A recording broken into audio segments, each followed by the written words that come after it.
use the word emergency for the first time in about... This is Jim, and, Receiving this message. We are Ken Jennings and John Roderick. We speak to you from our present, which we can only assume is your distant past, the turbulent time that was the early 21st century. Fearing the great cataclysm that will surely befall our civilization, we began this monumental reference of strange and obscure human knowledge. These recordings represent our attempt to compile and preserve wonders and esoterica that would otherwise be lost. So whether you're listening from an advanced civilization or have just reinvented the technology to decrypt our transmissions, this is our legacy to you. This is our time capsule. This is the Omnibus.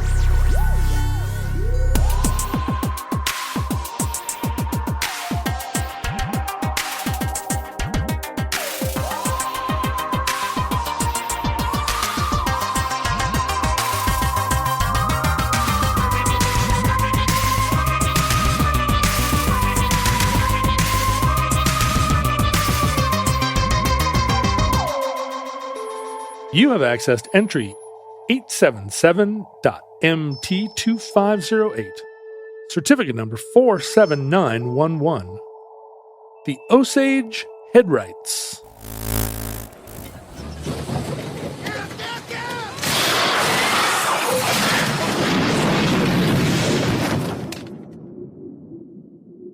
Have you, over the last couple of years, been in places or events that began with or posted a land acknowledgement? How early were you aware of this phenomenon? Well, over the last couple of years, I have not been to very many events. Places. Yeah, exactly. But I did start to hear from academic friends who were in contexts where people were giving academic presentations that there were acknowledgments of land rights, and particularly here in the Northwest, where there are both a lot of universities and a lot of active tribes and I think a general awareness of a good number of guilty liberals. There are a lot of guilty liberals here, and also one of our main exports, apples and guilty liberals. It's true, but the tribes are still very engaged and active and talking to each other quite a bit. Like there are still treaties that are being negotiated, and there are some tribes that aren't recognized that are trying to get enough signatures on the petition. They're finding there's a lot of resistance from other tribes. Right. Who are like, your tribe is just a subset of our tribe.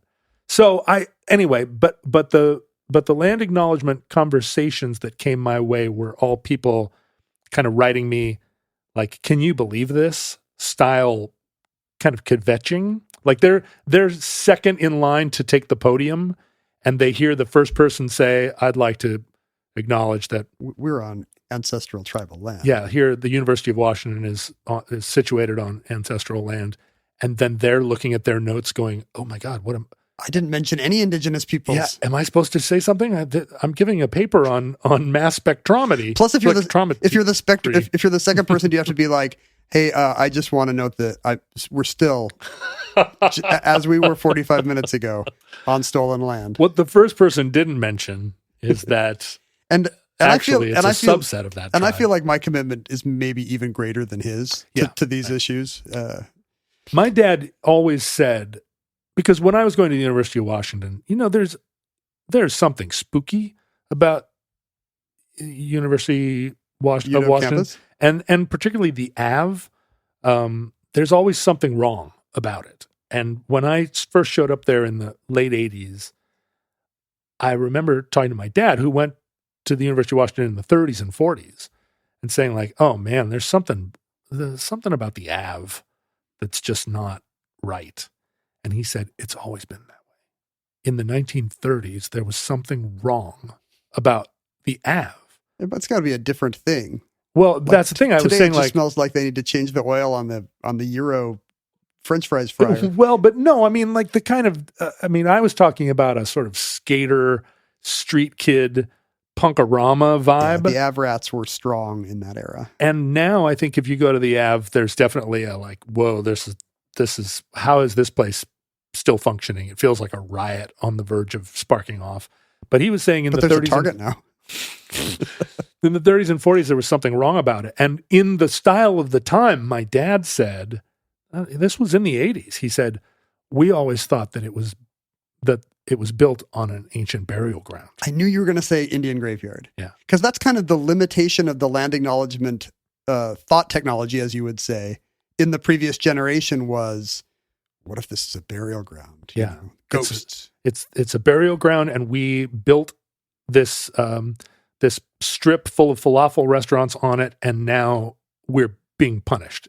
We're paying the price. Is that a trope in the Poltergeist movie? Isn't there some haunted house movie where it's strongly implied? I guess The Shining has that kind of subtext. No, the Poltergeist, they put a swimming pool on top of a... It's literally, there's archaeologists being like, don't do this. Yeah, except it was a Western graveyard that had been moved, but they only moved the gravestones. They didn't move the bodies. And it doesn't say it's indigenous people? I don't think so. It's just some kind of unspecified frontier era thing? It's frontier people that are mad that they're under a swimming pool. I mean, the trope that arose from that joke is just that, obviously all of America's problems are a result of the fact that the whole country is a burial ground of indigenous people, which is kind of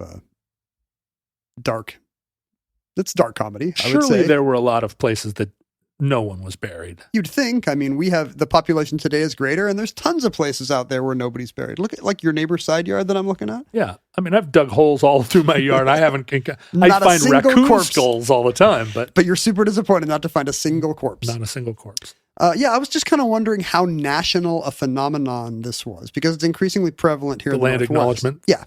Not the digging up corpses or raccoons. It seems like another politicized thing. That, if it would be anywhere, it would be here for sure. Yeah. But I think it's also something that you hear in Canada a lot now. And then there are going to be people in the desert Southwest and in the southern states who explicitly do not acknowledge that they're speaking on native ground. Where's the first anti-land acknowledgement in DeSantis's Florida? Like, right. At some DeSantis university, you have to get up there and be like, yeah, the Seminoles are not getting this back. Choke on that. Well, so then, of course, it's an interesting thing, right? Land acknowledgements, like, that's interesting. And so I started researching it, or at least reading about it online. And, invariably, there are 200 comments after every instance of it, of people relitigating the Western expansion. Here's the thing I discovered. I guess a couple things. One is that, I see these things very commonly and they're very nice, but I was kind of, you go to a movie at the Seattle Film Festival and there's now a 1-minute short film where you're reminded about the Muckleshoot and the Duwamish and they're all, it's a very slickly made thing delivered in the actual languages of the people, giving a greeting, telling you what some of their tribal ethics values are that they hope will be respected. It's about as good as you can do that kind of thing. But the other thing I learned talking to respected there in the movie theater, like when you get up to get some popcorn, like just be aware. I mean, that's kind of the funny dichotomy is you're seeing them in these places where you normally are not inclined to think about 19th century land rights. Right. Like there was a case at Microsoft before some kind of launch event for a product where, this being Puget Sound area, somebody got up and did a land acknowledgement and it just became a funny meme online like, haha, why are they saying these funny words with a lot of K's in them? So it's like kind of the lamest thing you could say about somebody else's language or culture. Right. Going viral. But my brother-in-law works for the Bureau of Land Management in Oregon. And as a result of what his new post is, he's been doing a lot more interfacing with the tribes and actually goes to training meetings with kind of experts in that relationship and people who do interface from the tribes with the government. And one thing he's learned as he's kind of gotten more involved at the federal level is a lot of these people just hate the land acknowledgements. The feds, the people working with the tribes. The Indians hate the land acknowledgements, or a lot of the leaders and scholars he's working with. Interesting. And their case is, I mean, at best, this is pro forma. This is a way to, to pay lip service to, sure. We care about tribal lands and their values and stuff. Of course, performative. Right. And obviously no good touchy-feely liberal, of which, again, this area has many, likes to be reminded that a lot of their liberalism is kind of a performative veneer, and that really, if you were asked to make sacrifices for this cause, would you actually be interested in paying reparations to the Muckleshoot tribe? Sure. Or there's 6 episodes of Atlanta about this. Answer, no. Right. For a lot of these people, no. Like, I'm happy to do the performance that makes us all feel good as affluent white people in this movie theater. Well, what they want is for the University of Washington to do something, or they want they want somebody to do something. My guess is, but it's a NIMBY thing. Yeah, exactly. Yeah. Why aren't our institutions doing more? Yeah, we should do more for the homeless, just not anywhere around my house. Hey, did you know your apartment is on stolen land? I gotta go. So the tribes are mad about it. Well, I don't want to generalize, but it turned out within that community, there are a lot of native voices who are saying, at best, this is just a pro forma kind of lip service that lets people off on the real issues. I'm persuaded by that argument. It does seem pretty likely. And at worst, it's like, we don't like to hear that. Hey, by the way, we're on your land. We're having a film. Guess what? We're having a film festival. You were neither consulted nor invited. Like, it almost seems like it's rubbing the indigenous faces in the fact that, hey, we haven't done anything about it, but we still have your land because of these coerced treaties. Right. You got up this morning, you took a shower, you put on your clothes, you came to this talk, and by the way, here's another kick in the balls. Just a reminder, like, we won the culture war 150 years ago. Or the war. Right. Or in some cases, it's not a culture war. Right. Yeah. Like, a lot of this literally at gunpoint. I think it's funny out here because, a lot of this was still very much being like litigated the first time, not in living memory exactly, but definitely in the memory of my grandparents. 20th century. Yeah. These treaties, right? There were people in my family that spoke Chinook, mm-hmm. and there were still dugout canoes like in Puget Sound in the 30s, I think. Whereas back east, a lot of that was all tied up by 1680. They had all sold their dugout canoes to buy Packards. Yeah, exactly. Yeah, the early Packards. So yeah, it still feels very present out here in just a way that 200 years later we were still. It was new. I mean, in defense of those things, it does. Every time I go to the movies, I have to think about the Muckleshoot and the Duwamish and the Snoqualmie people, and the Coast Salish language and people are briefly top of mind for me. And it probably means that I'm not living my life right, that's the only time is when I'm seeing some Romanian movie at the Uptown. Well, so as you were saying this, I texted Sherman Alexie, friend of the show. Wow. Sherman often, not to out him, but he often refers to himself as the most famous Native American. Beloved local Native American novelist. Yes, he's been in trouble. He was accused of some improprieties and got canceled in the early Me Too days. Yeah. And is now working his way back into the world. I think he's still the good graces of the literary world. I think he still is very out of fashion among the more people that are invested in him being out. But every time he puts out something, he sells 100,000 copies of it, blinking an eye. So he's loved and hated, mm-hmm. like all the best authors should be. Sherman, I wrote him and just said, "What's your take on land acknowledgement?" He writes back. Does he not mind being your token Native American voice here every time you? We talk about hey, this stuff all the time. Can I wear this feather? The thing about it is that he's almost exactly my age, and we talk about politics a lot. Uh-huh. And he's like, I think a lot of Generation X is struggling with look, I couldn't be more liberal, but and so Sherman is the rub. Sherman is from the Spokane tribe. And grew up on a reservation. So he often makes the distinction between reservation Indians, as he would say, and people who are, part of the Indian diaspora, but didn't actually grow up on the res. Yeah. Here's what he says about land acknowledgement. White liberal masturbation encouraged by some elite natives.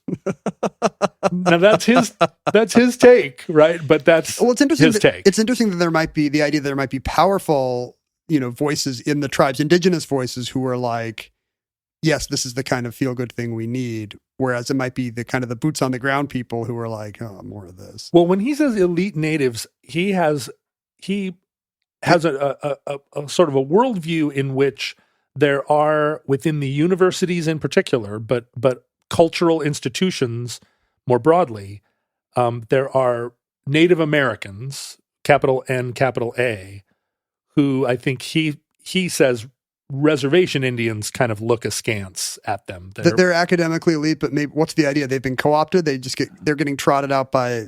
I think more that they use their Native Americanness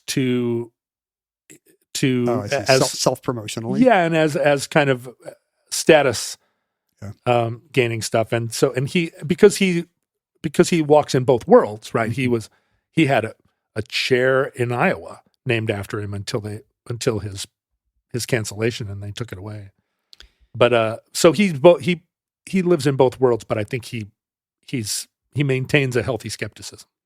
Well, the coerced treaties and the kind of the multiplicity of voices within the Native American community are kind of at the center of the story we're putting in the omnibus today, which was, I kind of thought it was perfect for omnibus in that it's a unbelievable story that was basically forgotten, and to this day it's taking some careful kind of forensic history to kind of dig up some of the particulars of it. But what makes it not ideal for omnibus is that it was a best-selling book a couple of years ago. Oh, wow. The story of the Osage Osage land rights and what resulted in the 1920s became a best-selling book.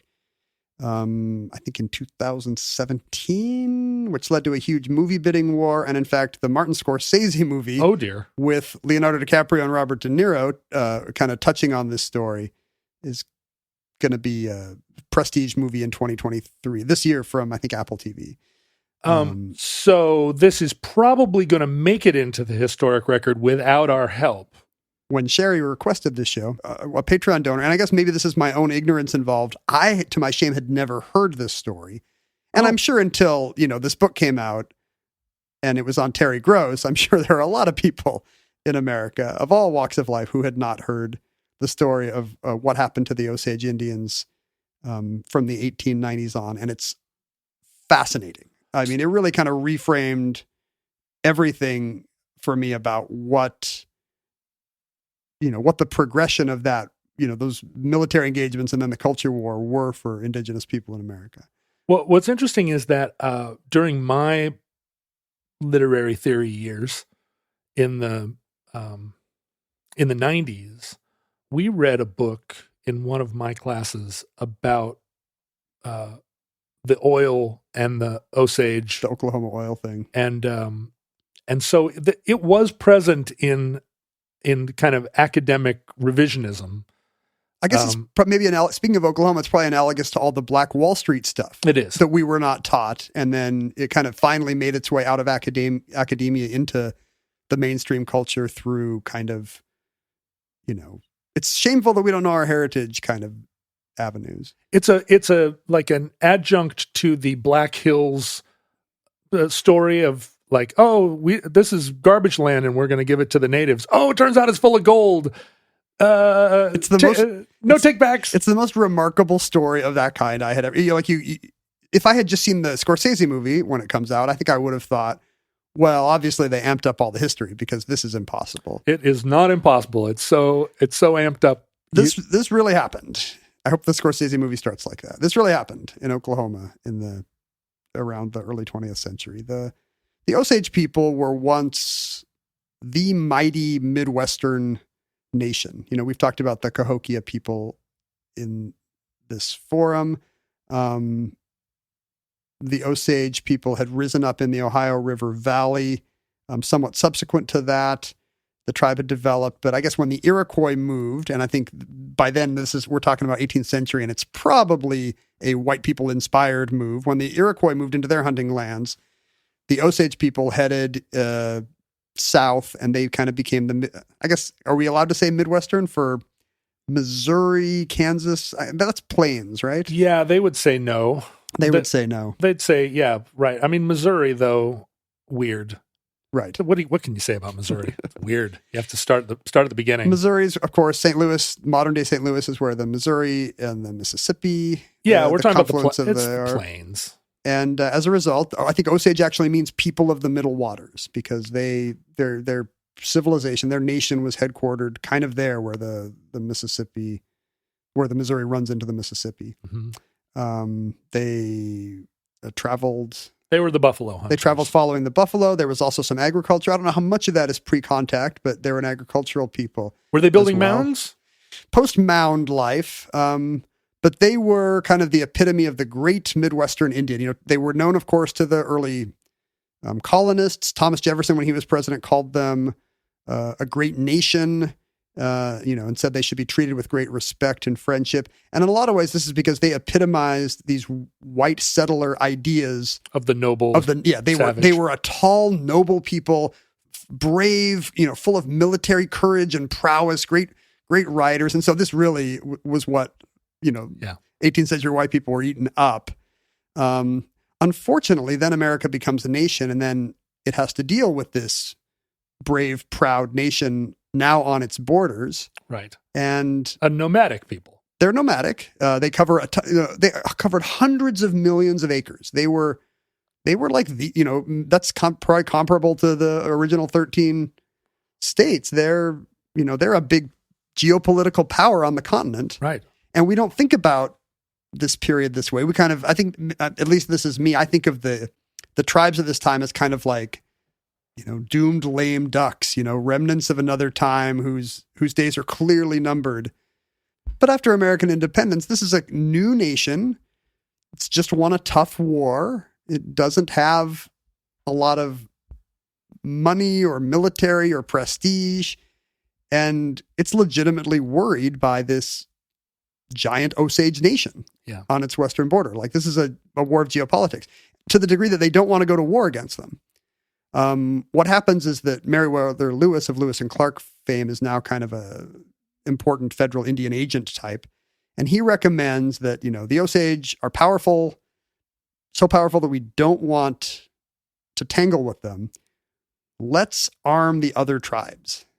Oh, that's a smart move. Yeah. So the U.S. government is, so worried about these noble warriors on horses that they start funneling guns and money to the other tribes in the area. It's funny there were so many factors colliding right there. There were the Scots-Irish who did not sign off on the American project, who were like, no, actually, we should fight the Indians. We want to farm our haulers, and we're tired of the competition. And then, the whole Jeffersonian idea that that just believed that the Western enterprise was such a noble one itself that it would be convincing. Like Jefferson, I think, spent his whole life thinking that you could just show the Osage how wonderful living on a farm was. We would have called it civilization. Yeah. And you could just say, no, check it out. A barn and then corn, and you don't have to chase buffalo.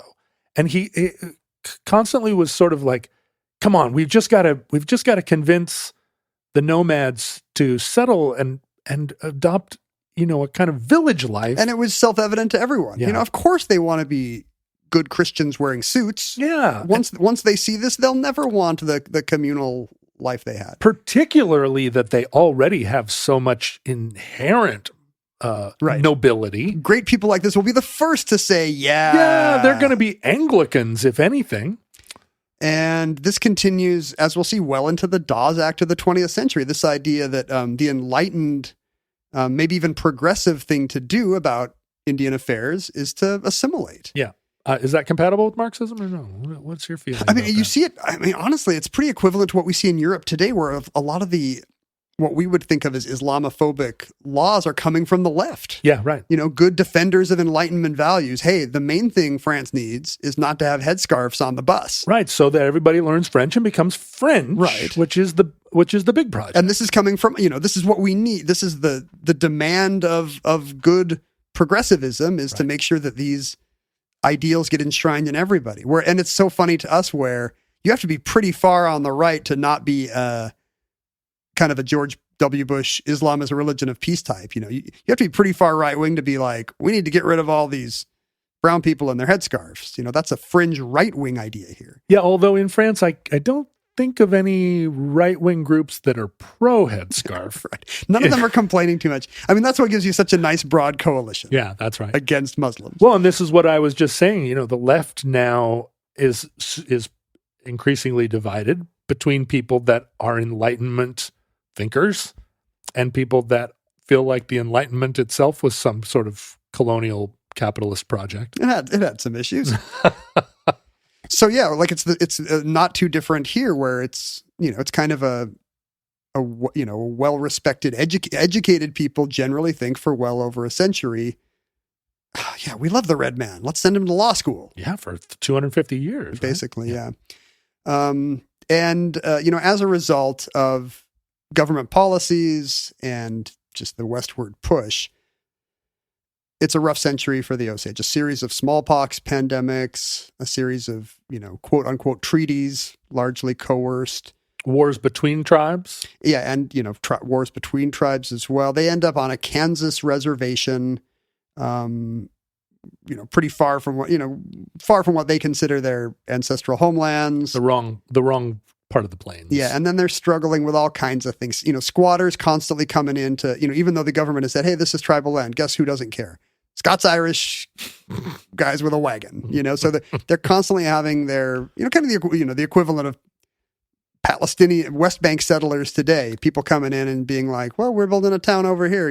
Why don't you call the Bureau of Indian Affairs and see what happens? Yeah, exactly. Write a strong letter. Right. Then the Civil War comes, and now it's both the North and the South. This is Kansas, Missouri. Nebraska Act. So they're getting raided on both sides by, parties from both the Confederacy and the Union. It's so great to think of a time when Kansas and Missouri was really the hot land in the United States. Like, that's where it's all happening. Hardly anybody wanted to live in San Diego at the time. It was all like, hey, clearly we all want to live in Kansas and Missouri, but what about my slaves? Was always the second question.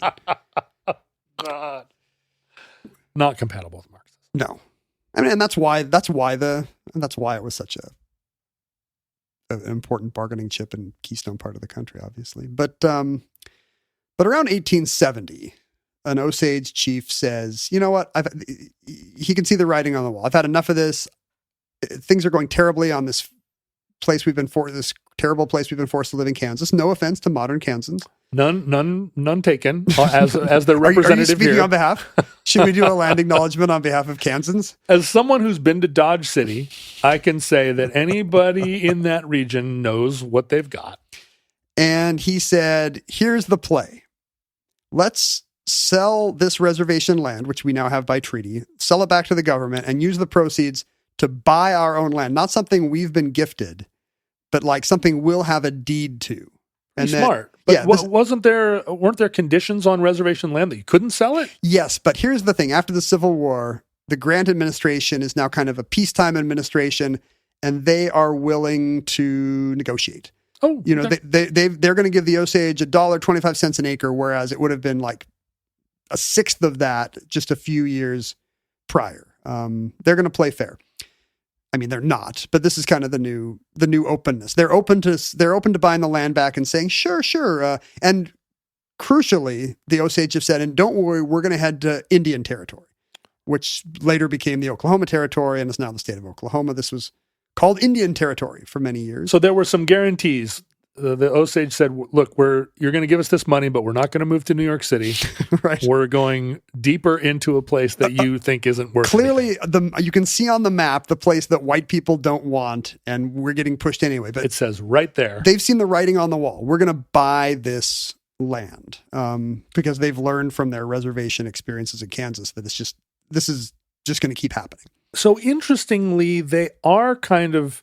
They have assimilated, right? Yeah, right. They're like, no, private property. That's what we're going to use to defend ourselves. Yeah, but they're not, as a people, they're still going to live the same communal lifestyle again until allotment hits a few decades later. But they're going to do their best. But they've decided, hey, we're going to play the white man's game in Washington.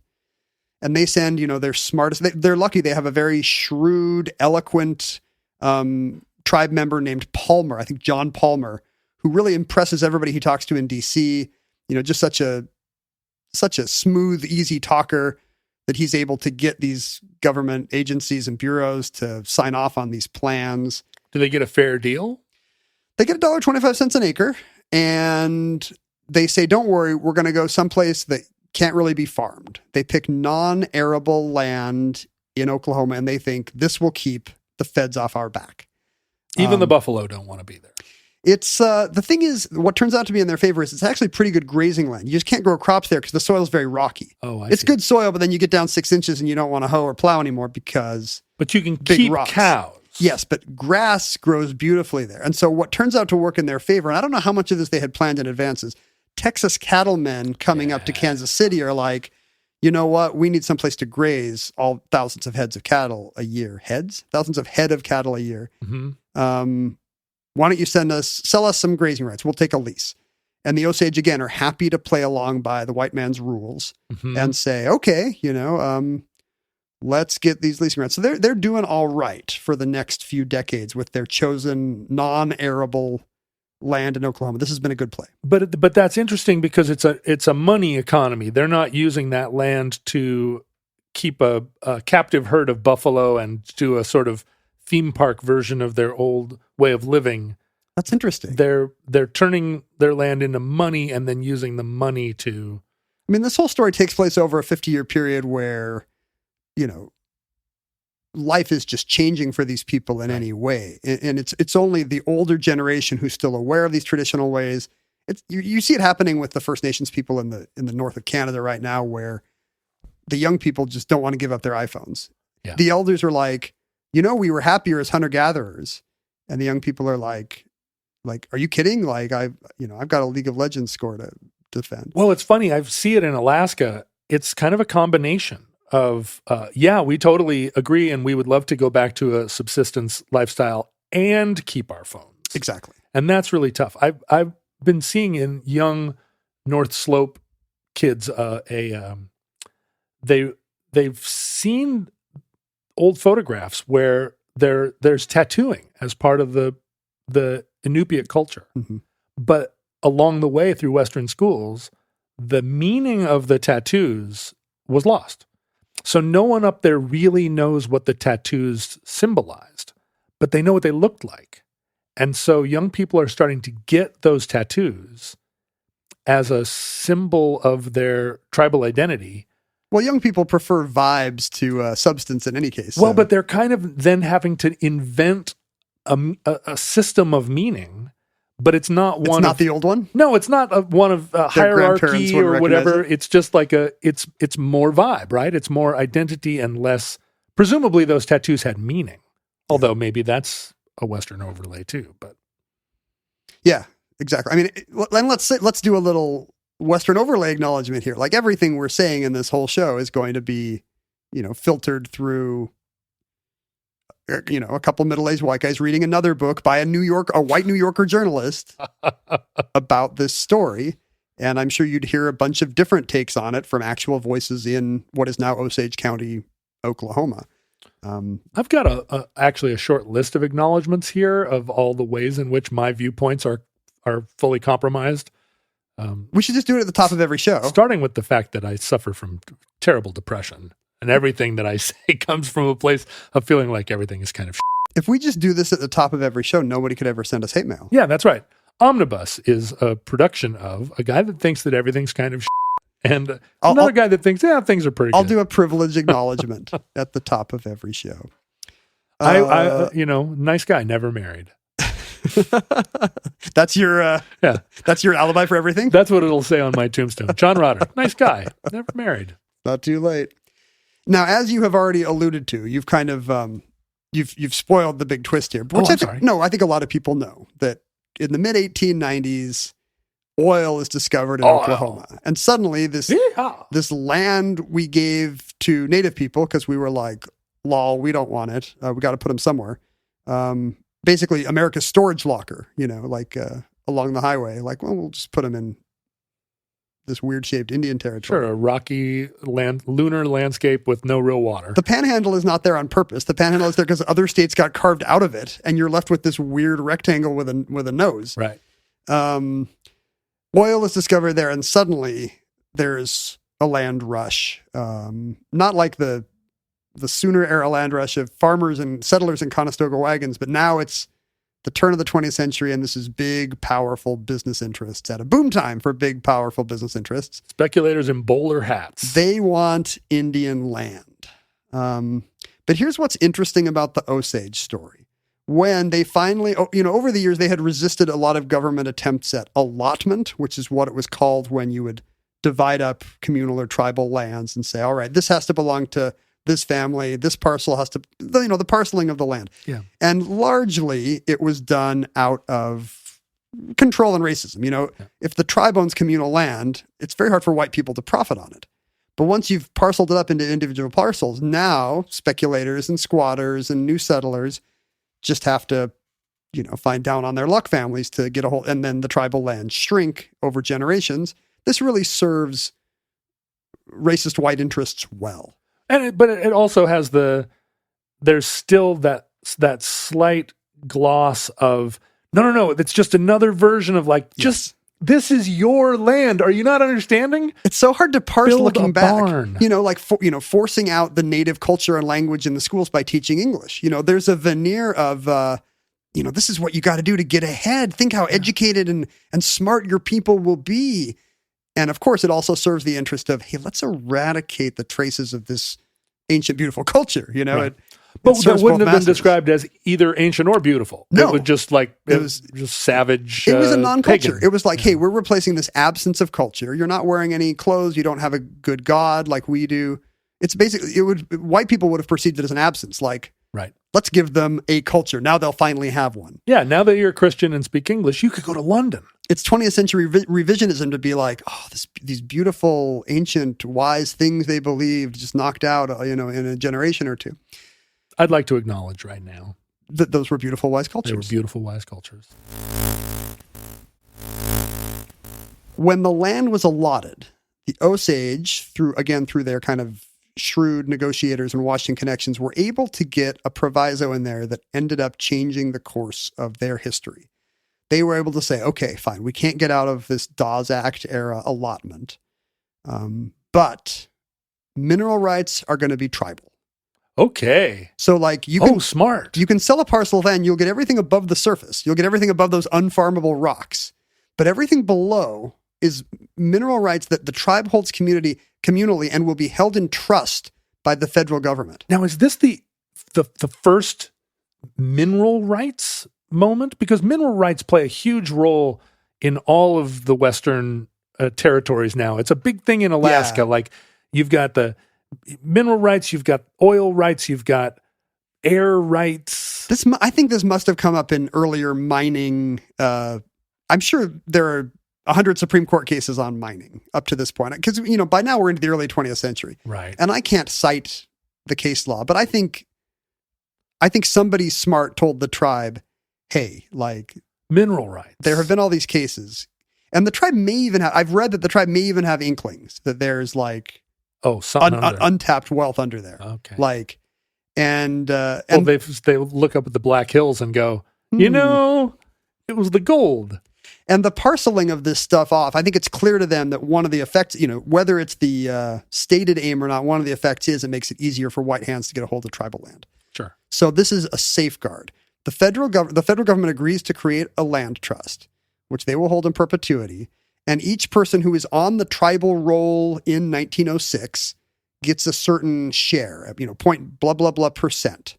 And these individual shares are called headrights, which I guess I was trying to find the etymology of this, and it appears to go back to early colonial grants in the North America, Canada and the US. Headrights. It could just be per head. It might just mean per capita, right? That's what head per capita means, yeah. Decapitate, yeah. And specifically, these are headrights that entitle you to a certain percentage of this trust and whatever value it comes to hold. And it can be inherited by whoever your heirs are. So that headright follows your family down. And when oil is discovered, suddenly these headrights become extremely important. Because now it's kind of an Alaska-like paradigm where every member of the tribe is getting a little check every 4 months from this government trust as the money starts to pour in. But their headrights are not transferable in the sense that you can't sell your headrights. You can only bequeath them. And this is what's very important. You can't buy and sell them because this keeps, unscrupulous people from chipping away at the trust. Right. It can only be inherited. And so every 4 months, every member of the Osage Nation or everybody who was on the tribal roll before 1906 or whatever gets a check. And at first it's like $100 check and they are delighted, let me tell you. And then a few years later, it's $1,000 check. And the oil just keeps getting pumped out. And the size of the deals that are getting signed get bigger and bigger. And this era hits its peak in 1923 when the Osage Nation earns $30 million in revenue that year alone. Wow. And it's being divided among the few thousand people, whatever it is, 5,000 people or whoever it is who have these ancestral headrights. It's basically this money's getting divided a few thousand ways. Wow. And everybody's doing great. Millions. It's literally, it makes national headlines because, reporters and then readers, white American readers cannot get enough of this story of these are now the Kuwaitis of 1923. They're per capita. They are the richest people on earth. And there are all these fanciful stories told of, they live in these mansions that look like English manors, but they're all made of terracotta. Yeah. And they have servants, and some of the servants are white. Can you imagine? an Indian with a white servant? This is blowing the mind. These are headlines in the New York Times. It's Beverly Hillbillies. Exactly. It's Beverly Hillbillies with this racial overlay. Yeah. And, there are stories like, well, how you've heard that, the first guy on your street just got a car? There's somebody on the Osage reservation who drives 11 cars. And I don't even know how much of this stuff is true, but it becomes kind of mimeographed lore, before the mimeograph. It becomes kind of old wives' tales about this kind of exotic story of these indigenous people that are now plutocrats. Yeah, you can kind of picture that photograph of some, like Indian guys in top hats. And really swell suits. Yeah. Top hats and tails. That's exactly what it is. And it's because, the journalists can't get enough of this man bites dog story. It's the reverse of all the other stuff they have to report about indigenous poverty and so forth. Unfortunately, up till now, this is a fascinating story for a freshman year history class of some kind, but it's hard to see how you're going to make a Leonardo DiCaprio, Robert De Niro movie out of it, if I'm not mistaken. Hopefully they're not in red face. I am happy to report that no, they are not. But I am unhappy to report that with this money boom, you'll be shocked to hear that it really changes the character of Osage County. It turns into an Edenic paradise full of spas. That's exactly right. All the money gets pumped back into the community. Local businesses pop up. Liberal Kansas becomes like a lot of community pea patches. That's nice. I just drove through the Panhandle 2 years ago, and none of that remains. Osage County it's somewhere in North Oklahoma. It's not over in the Panhandle. It's kind of north central to northeast, if I'm picturing it right. It's still Osage County, and the county is coterminous with the Osage tribal land to this day. But it becomes a frontier boomtown with all of the evils that implies. Yeah. And specifically just unscrupulous, awful people of all kinds pouring in. I see. So Osage County actually it touches Tulsa. Yeah. Okay. It's right by Tulsa. Yeah, and it goes up. And does it go all the way to the Kansas border? It does. It goes all the way up to Chautauqua, Kansas. Wow. Is that why you were in the Panhandle, to go to a Chautauqua? Well, what's interesting is I drove through it. Did you not do any land acknowledgement, John? I didn't. And the thing is, it turns out I didn't drive through it. It's so strange. It's just north of the highway. Yeah, but it's just north of Tulsa in a way that, I headed directly west out of Tulsa and then turned north. And there was a lot of signage and kind of, truck stoppy. Yeah. Sort of roadside attraction-y stuff. Yeah, references to the Osage. But Come buy merch. wasn't actually on the reservation at any time. Isn't that strange? Yeah. I mean, I'm not going to say it's because you're so racist, but maybe you should have come on the reservation. You know what I was doing? I was living on Tulsa time. Tulsa time. And I was not living on Osage reservation time. So, you've got the normal kind of unscrupulous people that Westerns would tell us pour into these places, all kinds of sharps and sharpshooters and card cheats and Okies. Yeah, but also remember, this is now the early 1920s, late 19-teens. We're getting into the teens and 20s. So it's also a ton of just unscrupulous con men, speculators, patent medicine sellers, businessmen who have big concerns and are interested in not paying full price. People with twisty mustaches. Yeah, all of them with handlebar mustaches, less scrupulous. This is something I just saw. Is this in my notes or not? The Osage name for white people was Inchtahe, heavy eyebrows. Oh. So maybe they would have thought I was pretty cool. Maybe they would have thought I was one of the good ones. Yeah, you and me both. With our absence of hardly any eyebrows. Of heavy eyebrows. Or in my case, no handlebar mustache. And even your mustache is exactly the color of your skin. I don't know how you do that. It's weird. It's amazing. As my hair gets gray, so too does my skin. They're both approaching the same kind of non-color. What's weird is that since you've been using Keeps... This episode is not brought to you by Keeps. We've totally flipped. Like, you used to be the one that was worried about their hair, and I had all this luxurious hair, and now I keep seeing all this evidence that I'm losing my hair. I think all it is the Ira Johnson administration, baby, and I'm just a few years behind you. Yeah, but you've got a thick, rough pelt now. I've been using now over-the-counter minoxidil because it's not prescription anymore. Is that right? Yeah. Oh, use it preemptively. But don't you have to use it every day? Isn't that the problem? You do. I mean, basically it forestalls. I don't know why we're talking about this. It forestalls hair loss. This is not a Keeps ad read, but it's true that if it will cause some regrowth, and if you stop using it twice a day, the regrowth will go away. Oh, boo. So I'm a minoxidil addict. Okay. Minoxy. That's cool. Minoxy overdose. That's cool, man. If you ever want to talk to somebody. That's good to know. I'll find a meeting. So it kind of becomes an unsavory boom town, and it's not like the law is going to help because again, this is like frontier law, like we have here in the bunker. A lot of new laws, and this is outright racism as these people of color become millionaires. As with Black Wall Street, apparently, just a county away, right? And same period. We're getting into the same period exactly. Powerful people do not like seeing people of color have all that money. And in this case, Washington is free to pass laws restricting that. And the pretext they use is, look at all these speculators coming in. It's a bad sort. Now you've got you've got the worst kinds of the frontier. You got, as they would think, you got Indians and you've got these whites on the fringe of society. Who knows what kind of evils are going to come up there. So kind of on the basis of, hey, this is the age of Gadsby and excess, and let's do some trust busting. Let's protect this tribe.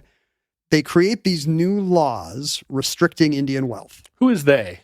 They is like congressional committees. Restricting Indian wealth in order to protect them. Yeah, exactly. They're going to get cheated out of all this money because, they're Indian. Right. So let's protect them by saying you got to have a white guardianship for your headright. Oh, how thoughtful. And they even create competency tests, pretty analogous with Jim Crow era poll stuff. Right. To say, hey, which of you Osage are actually able to manage your own money. Can manage your own money. And it turns out that they concoct these tests. These tests are not written tests, but they're a series of criteria. And it turns out that pretty much every full-blooded Osage will fail these tests and therefore will have guardianship appointed over their headright. Because the tests are, did you go to Dartmouth? Can you ollie over a curb? Yeah. If you can do a kickflip. Can you play guitar? I don't know what the markers of non-Osageness, or in their minds, Osage assimilation would be. But basically, they concoct these laws that, I'm going to say more by design than neglect, strip pretty much every full-bladed tribe member of their Seems like Headright. maybe not a coincidence that the tests excluded everyone.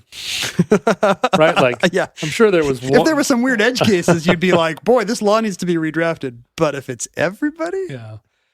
And because this is a frontier boomtown, intermarriage is starting to become more and more common. Oh, between that's interesting. between tribes, and this is not irrelevant because in 1921 the murders begin. The murders, you say? And now you can see why this is a best-selling true crime book and a Scorsese movie. In 1921, an Osage woman named Anna Brown disappears from her home. Her family is distraught. The whole community is looking. A week later, she's found in a ravine. She's been shot in the back of the head. Again, these are wild boom towns suddenly, but this is very shocking to the community, like this kind of a thing. Sadly, this is not an isolated case. 2 months later, Anna's mother, if I remember the family tree right, a woman named Lizzie Kyle, who is old enough to actually kind of remember the pre-oil ways and is really, by all accounts, kind of a touchstone in the community for traditional Osage, authority on traditional Osage ways. She also starts to get sick, and she is dead within a few months just after mysteriously wasting away in a way that nobody wider Osage can pin down. When you say she also was getting sick, would you describe being shot in the back of the head as a form of sickness? No. Her health is also threatened in that in her case, I see. She has gotten sick in a more gradual way than lead poisoning in a ravine. But a suspicious sickness. At the time, there doesn't seem to be much suspicion. In hindsight, we're like, this is starting to look like a pattern. Lizzie owns 4 Headrights. She has some heir. Let me see. What is this? Maybe her. All right. Would it consolidate if you had multiple relatives? It does. I think her son had 2 kids, and they all had died earlier before the Reign of Terror begins. So she now has her own Headright and 3 others. So she is dead. And over the next couple of years, by the end of 1923, it keeps repeating in the family. A nephew of Lizzie's disappears and is just found shot in his car.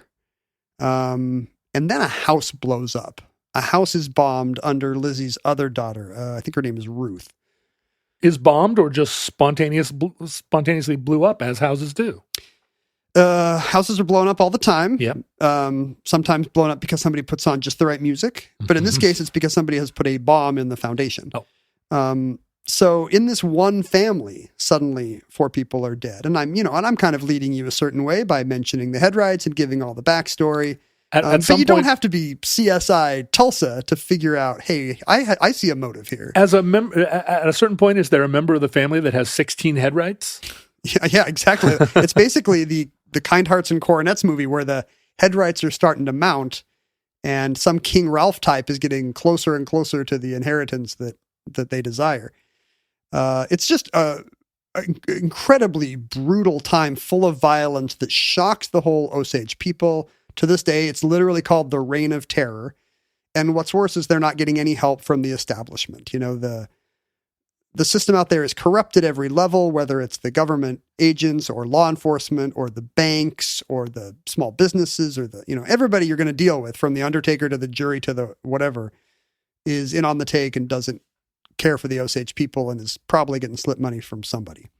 And there's a lot of incompetence too. This is frontier law enforcement. They're basically, you need Dr. whoever from CSI Miami and you're getting Doc Holliday. You're getting gunfighters when you need detectives. I'm starting to see where the Leonardo DiCaprio movie is going to come from. I think you're not just wrong another about bunch this. of tin stars. The tribe knows what's going on, and they're like, this is not getting investigated by these dopes at the sheriff's office. These deputies are idiots. They start calling in private investigators from the big city because, again, these are Indian millionaires. Right. Private investigators who normally would be called in to enforce the law against the coal miners or the people of color. But in this case, they're actually working. But, it all becomes a crazy web of the David Gann book is brilliant. Some of these people turn out to be corrupt and end up taking payoffs to look the other way and report to their clients that they didn't find anything. Some legitimately don't know who they're working for because there's kind of a weird chain of events. But then the Reign of Terror starts to affect white people. And if you've ever studied anything about sociology in America, this is what's going to get the headlines. White people? When a white kid gets the disease, In this case, a local attorney hops on a train and is never seen again. And he's been representing the tribe. A white oil man who's done deals with the Osage and is a friend of the tribe, is on his way to DC to try to get the government to do something about this rash of violence. And he disappears. He's abducted and found beaten to death with 20 stab wounds on him in the state of Maryland.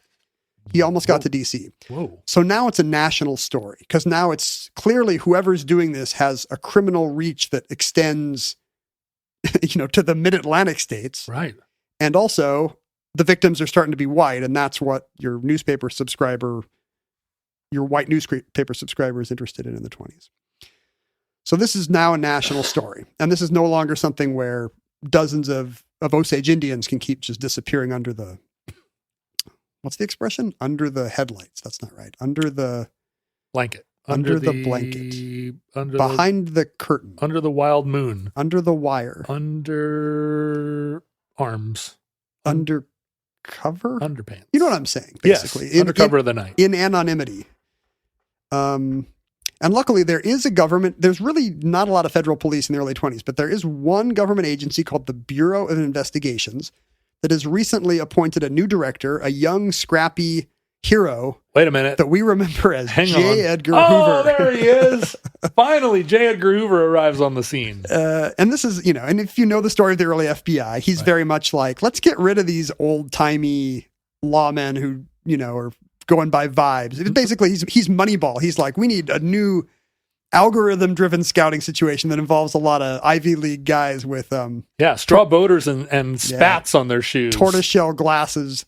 And so he gets these new college kids in to supplant all the dumb Kevins that were previously running the FBI. They have cool mid-Atlantic accents. And as we all know, nothing bad ever happened again because the FBI turned out to be a flawless and above reproach organization. J. Edgar Hoover made America what it is today, and there ought to be statues of him in every city. Statues of him wearing a fine array of apparel associated with either gender. Right. In all U.S. Garter belts and tweed suits.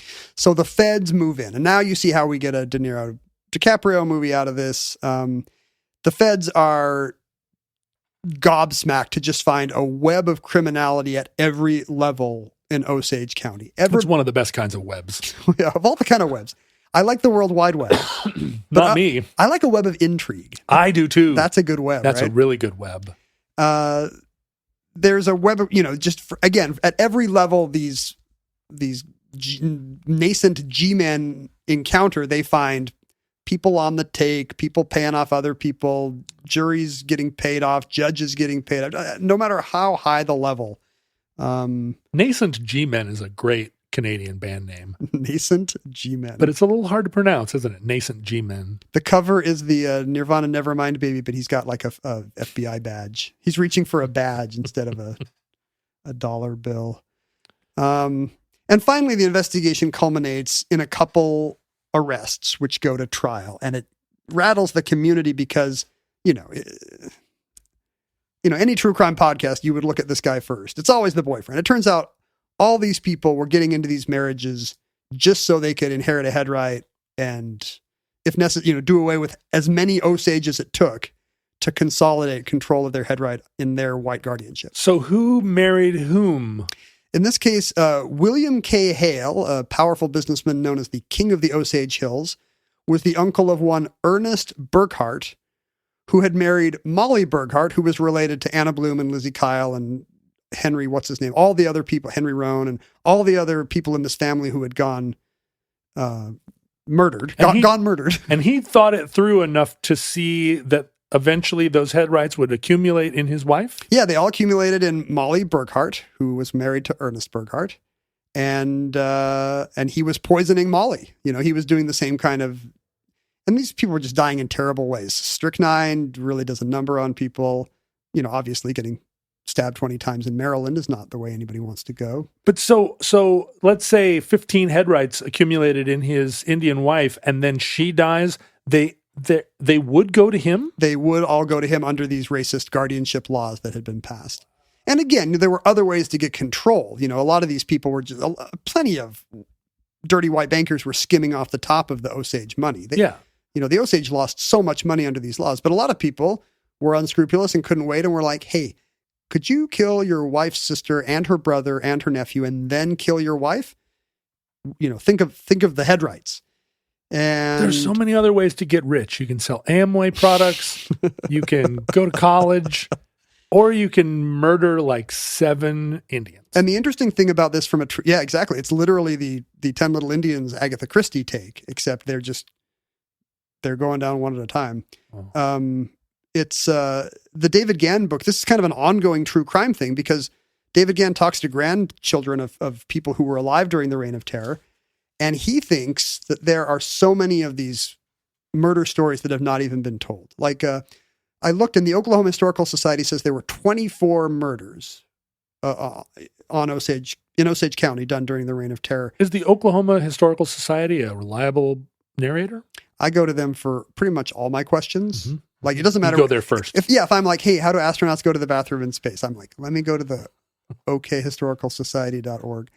But I think 24 is kind of the historian's benchmark of, what a terrible murder wave it was.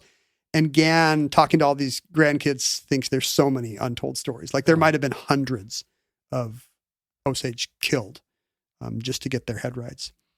So Hale and Burkhart are follow the Headrights. Yeah, follow the Headrights, exactly. Hale and Burkhart are both found guilty, despite them being just uber powerful. You can see why this is a movie. It's a noir where the creepy old guy in his mansion actually does turn out to be pulling all the strings. Are we giving away the plot? Should we have trigger alerted this or the book spoiler alerted? The book came out like 5 years ago. All right. I'm sure it's going to be clear who the bad guys are. But sadly, the system is still working as you would expect it would for wealthy white people. The William K. Hale, the king of the Osage Hills, does not serve out a ton of his sentence. He's paroled in 1947, and Burkhart serves a few decades more, it looks like, but he is pardoned by the governor of Oklahoma eventually. So both of these people don't do the life sentences you would expect for killing 24 people. But the boom didn't last. 1923, when the tribe made $30 million, that was kind of the peak. First, the Depression hit, and oil prices cratered. And then the oil under Osage County started to get depleted. But over that time period between the guardianship and the boom ending, which encompasses this Reign of Terror in which scores of people were killed, the Osage Nation was swindled out of hundreds of millions of dollars by these racist laws. And today, the tribe is still there, and they're resilient. They have about the same 4,000 people living on Osage tribal land, and maybe 15,000 more on the tribal rolls, kind of diaspora Indians, as you've said. And do they retain Headrights? They do. They after these abuses, the guardianship laws were tightened up gradually over the 20th century, largely due to very slow lobbying by the Osage with Congress and the Bureau of Indian Affairs.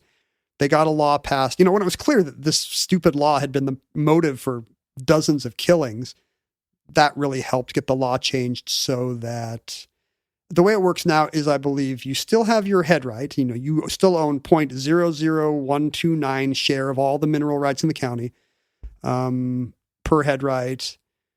And you can, when you die, you can bequeath it to an heir. But if they're not Osage, if they're not on the tribal rolls, it's like a live estate, I think is what it's called, where they can keep that Headright for their lifetime.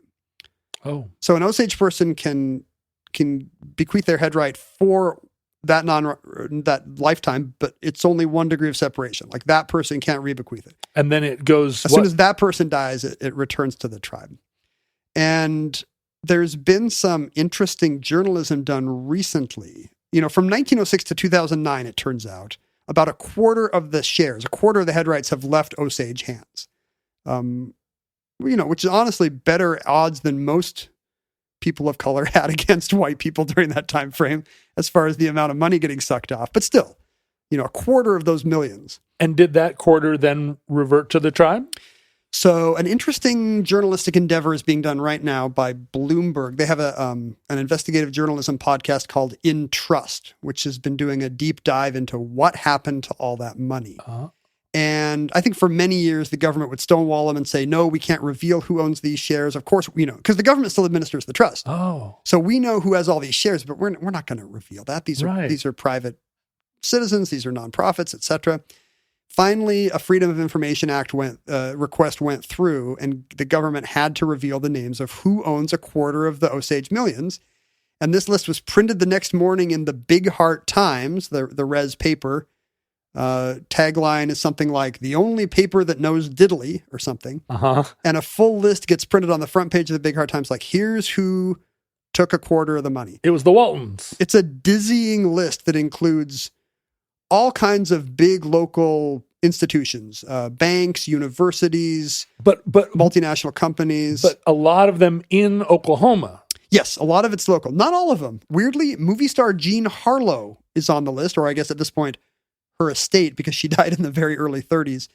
Jean Harlow. A former librarian of Congress who was drummed out for being a Communist Party member. A lot of colorful history tied up in this. And because of the weird daisy chain of how these headrights could have been passed on for years. Who knows how they got It's very complicated how some of them got there. Many of the institutions have immediately been able to say, yes, when such and such an Osage tribe member died, she gave her headright to this, fill in the blank, museum, library, university, whatever, in exchange for the creation of this scholarship, I see, this wing, this grant program. Sure. And whether or not that's actually true or a retcon. Well, I mean, now it can be investigated, and hopefully these big institutions have receipts. A lot of it seems to be shadier than that. Some companies, when they were informed that they had this hey, you own 0.6187 Osage headrights, first of all said, what's that? And second of all said, no, we don't. And third of all said, where's the money? Yeah, exactly. I mean, presumably they've been getting the checks. The government is still writing, the checks are smaller now, but every year, everybody with a headright gets some money. Check your mailbox. And so over the years, these institutions have been collecting this government money, and in some cases, without the left hand knowing why. Wouldn't that be nice that money, you're about to this level now, right? Where money comes in and you're like, I don't know where this I always thought that would came happen. in. And it never, as a freelancer, I always thought that would happen and never happened. Basically, it's you as an Alaskan that understands what this is like. Yeah, except they took away my Alaskan money. You moved here for the I don't know why. I don't know, for the waters. Girls? No, the waters are better up there too. The waters have got to be better up there. But now, so this ongoing investigation is both happening internally in all these investigations, in all these institutions being like, how did we get these rights to Osage money, and should we have it, and should we give it back? And they can sometimes not tell why? Yeah, like a lot of these date back to the 1920s. How cool. And, government money has just been showing up, and some accountant has been like, yeah, we'll put this in the fund with the other subsidy checks we get for this, that, or the other thing. For the stolen Indian land that we'll put standing on over here. Yeah, put the check that says stolen Indian land in the comment line in with the other crooked farm subsidies we get. It'll be fine. And that concludes the Osage Headrights. Entry 877.MT2508. Certificate number 47911 in the omnibus. Sorry, I'm noisily opening mail. No, it's good. It's nice to get through the mail. This is real production value here. It's like an old-timey radio play. Yeah, maybe you could do some ASMR lip smacking while you're doing it. Future links in the unlikely event that social media still exists in your era. Facebook, Twitter, and Instagram are archived at Omnibus Project. Our handles, in some parts of the country, they say at, and in other parts of the country, they say at. Our handles were at Ken Jennings and at John Roderick, and our our address for email was... You're doing the Voynich alphabet. The Omnibus Project at gmail.com. You can join other Futurelings wherever the name Futureling points you when you Google it. You can send us real mail at P.O. Box 55744, Shoreline, Washington, 98155. It looks like you've got some real mail to tell us about, Ken. Well, this is going to be exciting. A listener named Robert, who is actually the one who requested, I believe, the Mulberry Mania show these many years ago. A while back. A year or two ago. Apparently at one point, I'm taking his word for it, in that show, you wonder aloud how fancy it would have been to have a big bowl of white mulberries at a feast. How fancy? And you will have to wonder no longer because Robert has apparently found a superfoods company that now makes a white mulberries mulch of some kind. Mulch? Well, it looks Is like, that what we're eating now? Well, it looks like granola. Sure. But why wouldn't you call it that? But it doesn't. The only ingredient here is organic white mulberries. Like this is some kind of. It doesn't look like a dried fruit product. Wait a minute. You'd think that doesn't have grain in it? No, you'd think it would be. You'd think dried mulberries would look like craisins, but apparently they just look like Quaker granola. Come on, that can't just be white mulberries. The ingredients don't lie. Ingredients: organic white mulberries, non-GMO mulberries. But it says here it's packaged in a facility that handles tree nuts. What kind of business is this? I mean, we better hope these are good because he just sent us 4 16-ounce bags of this. Okay. Beyond their perfectly chewy texture and delicately sweet flavor, mulberries are packed with antioxidants. It's like a superfood. Including vitamin C and resveratrol. I'm opening mine right now. The same antioxidant found in red wine. Ken, finally we can get the benefits of red wine without the pesky alcohol. Like the guy I was on a plane with the other day who had 6 glasses of red wine with ice cubes in it and then like was pinballing from side to side of the jetway when he got off the plane. You texted me and you were like, it's also 10 in the morning, right? Wasn't he like the 10 glasses of wine in the morning? Our raw white mulberries, so these are raw, are grown in Turkey. These are Turkish white mulberries, where they are harvested at peak ripeness and sun-dried to preserve their nutrition and exquisite flavor.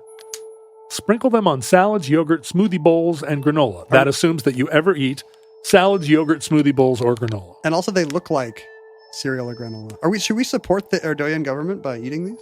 Well, that's a good Here, are you ready question. to pop one or am I eating this alone? Well, do you want us to open both bags here? Why don't you give me some of your bag? Oh, I see how this works. Yeah. First, the Osage get the mulberries. Then here comes the greedy guy. Greedy guy who's like, I'm not opening my own Headrights. They just taste like raisins. I'm not sure why they have this Let me see here. this Why do they look powder on them. so not like a fruit? Yeah, the mulberry must have some kind of coating that dries into this. Here's your Oh. ASMR. No, I see that they really are. They're covered in nature's own cornstarch. Yeah, everyone loves that. They Keep do taste doing like that. slightly less sugary raisins. It's like raisins you rolled in something. Bee pollen. It's Antioxidants. definitely the kind of thing you only eat because they're so full of resveratrol. Because otherwise, nobody would be like, "Man, I'm hungry for some white mulberries." It's weird because I just found a stem, and I think it's probably full of stems. That's how you know that's where all the nutrients are in the stem. That's the resveratrol right there. Well, I'm going to definitely sprinkle this on my granola salad. Thank you, Robert. Thank you, Robert. We also got a note from Will, who says, "How dare you?" Oh! See, this is what you want. Oh, no! This is what you want. When you stole our story of the red ghost, I said nothing.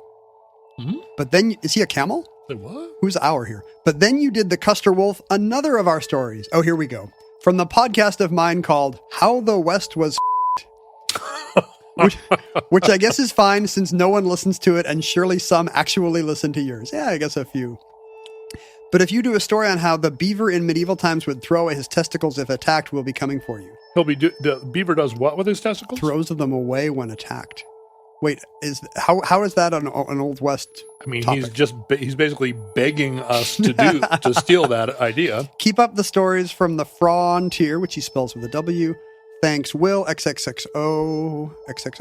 The story of Ranald McDonald is a good one, local too. Wait, didn't we do that? Yeah. Didn't we do isn't that the guy that washes up in Japan or from Japan who washes up here or whatever it was?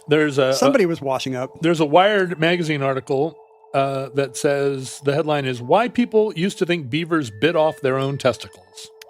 Well, Wired and this guy's podcast, Will's podcast, are on the scene. Oh, well, his podcast must be successful enough that they make T-shirts for each episode because Not necessarily a sign of success. it could just be Osage oil millions at work. He sent us I bet they did the Osage murders already, and he's just fuming right now. Oh, I bet he is. He's like, what else? What else will you take? The How the West Was Effed episode 16. You should check it out. But this It has just episode 16 has its own T-shirt. That's what I'm saying. This is a successful podcast. And here's your Red Ghost T-shirt of a creepy skeleton on a camel. Oh, It's really nice, actually. That's pretty cool. The Red Ghost of Arizona. Oh, wait, I lied. This is XL. This is for you. Either that or it's Roman numerals and this one's 40. This is weird because it's a pretty dark illustration. I mean, dark like scary. And we actually got letters about how we shouldn't have such macabre tales of animal cruelty. But it's done in the colors of the San Diego Padres from the 1970s.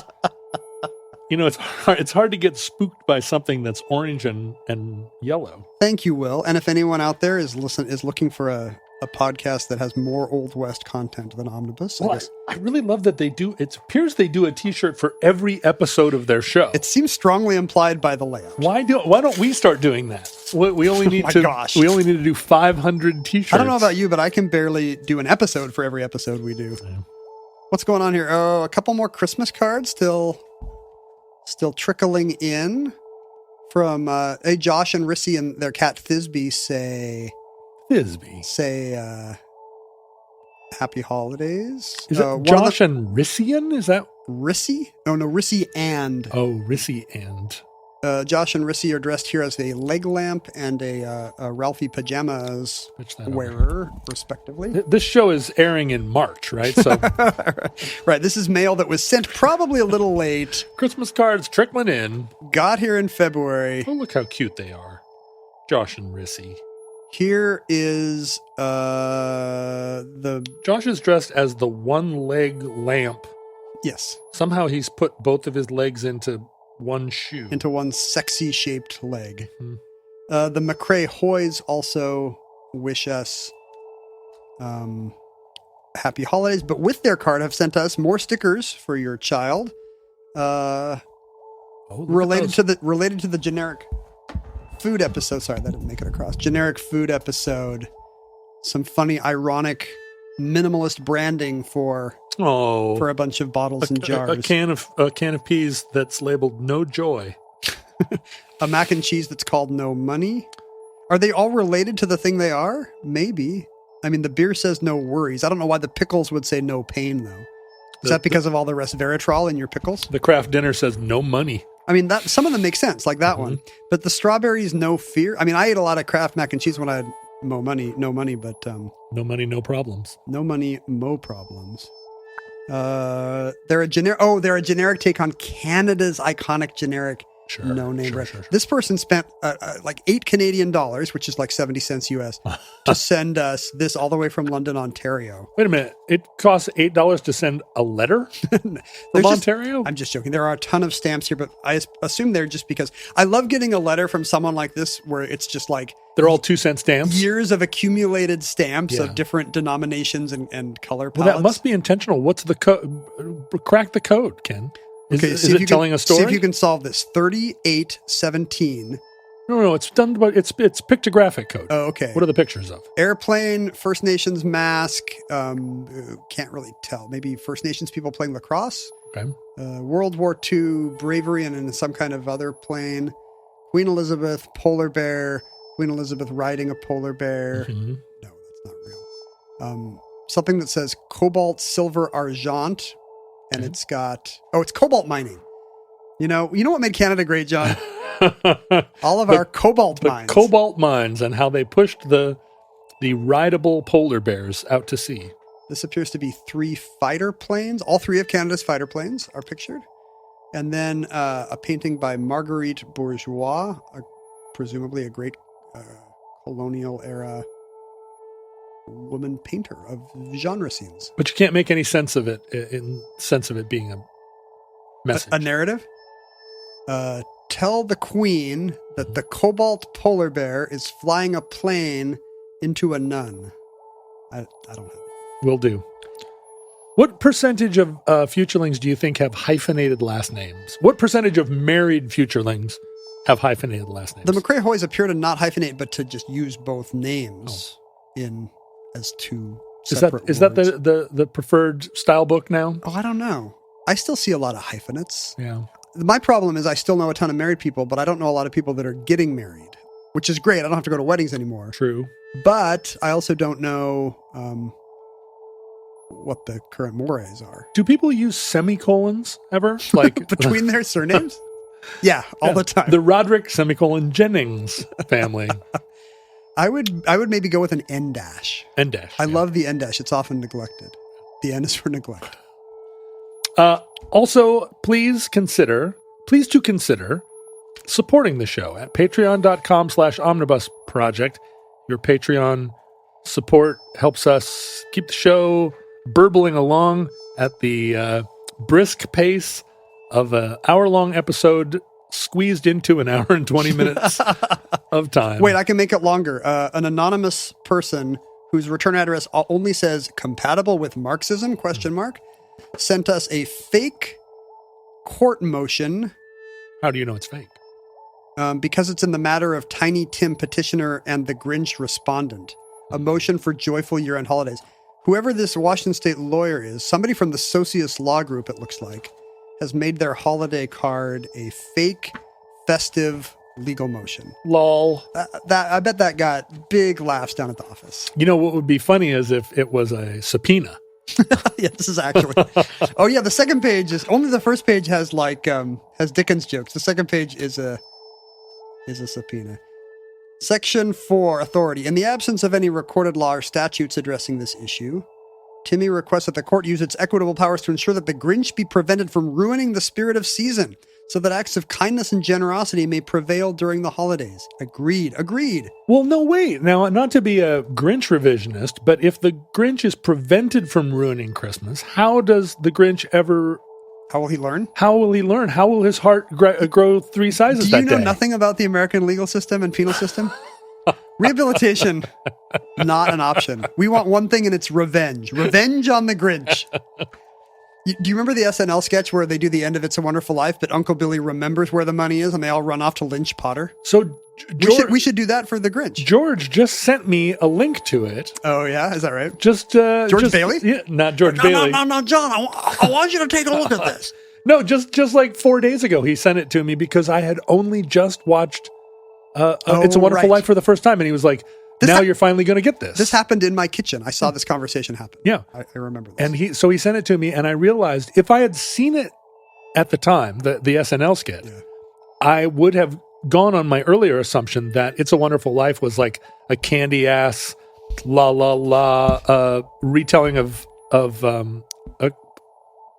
just something Christmas something Carol. sentimental, Scroogey. Yeah, and so they end up killing the guy because it's funny because the rest of the movie's kind of a goof. So Pollyanna-ish. Yeah. But now I realize that It's a Wonderful Life is actually like a socialist revolution movie. Yes, it is compatible with Marxism. And actually the more violent ending is more in line with the themes of the rest of the film. So it was a real brave Marxist screenwriter would have been like, and then at the end they go kill the wheelchair using banker. That's right. He had it coming. And then once they have blood on their hands, they start killing more and more. Anyone that's wearing glasses. But I like that I love the idea of a version of How the Grinch Stole Christmas where all the Who's down in Whoville wake up and Christmas has been stolen and they get a posse together and they head up Mount Crumpet and they shoot the Grinch in cold green blood. So what do they do with the little dog? Max? Yeah. I can't say because trigger alert. We hear from people who don't like animal cruelty. Yeah, we get yelled at, don't we? We do. Listeners, from our vantage point in your distant past, we have no idea how long our civilization survived. We hope and pray that the catastrophe we fear may never come. If the worst comes soon, however, this recording, like all our recordings, may be our final word. But if Providence allows, we hope to be back with you soon for another entry in the Omnibus.